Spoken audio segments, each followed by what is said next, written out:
here to talk to you today about fax machines, specifically how to receive a fax.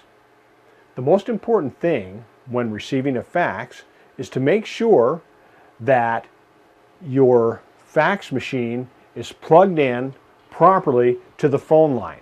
Now, most people who receive a lot of faxes have a dedicated fax number that rings directly to the fax. If you have that, then using the keypad, you set your machine to auto receive.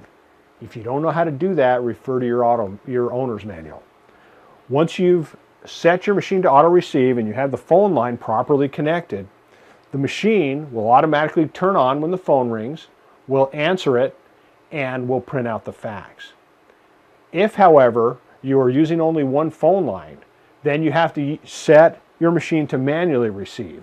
When you're receiving a fax, you then have to press the fax button when the fax is coming through. So when you hear the phone ringing, you have to reach over and actually press the button in order to get the machine to receive the fax. So that's how fax machines can receive a fax.